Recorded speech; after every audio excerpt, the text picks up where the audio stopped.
start with a point that's obvious, but good to keep in mind, which is that every significant movement, social or political, of consequence has always been connected with the vote, whether it's for women's rights or civil rights, or whether it's the labor movement, or whether it's, say, voting for young people, reducing the voting age from 21 to 18. And that is certainly true of the environmental movement, whether we go back to the 1970s or at the present time and for the future. The vote is absolutely key to any kind of fundamental change. I also think that this decade and the next decade are going to see consequential policies in the environment with regard particularly to climate, but also with food, water, air, use of plastics, and that these decisions in the next 10 to 15 years are going to resonate at least for the next century or more. Once many policies are put in place, they're often not easy to change or to reverse. So the ballot actually does determine significantly a lot of environmental policies and regulations at national levels, at state levels, and of course at local levels. And many of these remain in force for decades.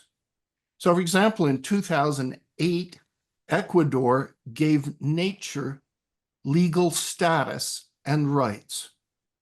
In the state where I now live, Montana, the Constitution that was drawn up about 50 years ago gives every citizen the right to a clean and healthy environment, which the Constitution says ought to be improving. There are also levels at local questions, such as zoning, whether or not to use plastics, agricultural, conservation easements. Businesses are, of course, guided by policies and regulations that very often begin with votes cast for or against certain candidates. For example, mandating renewable energy or water usage or what pesticides can be used.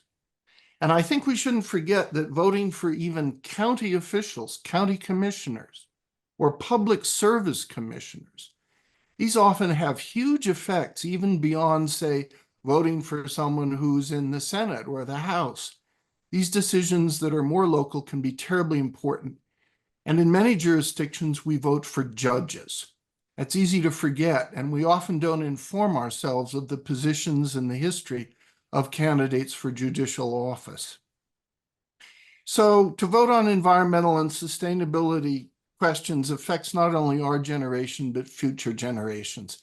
And I think one major question we need to keep in mind is, are we really borrowing from our children's future?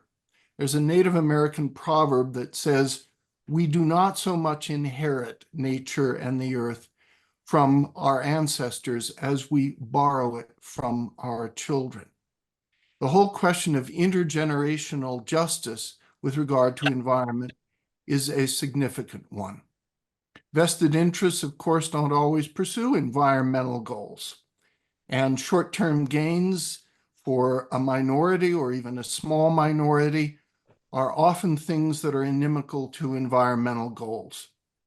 So I hope that people will inform themselves of all of the policies, positions, the potential trade-offs, and the actual history of the candidates that you'll be asked to vote for soon in this coming election and in future ones.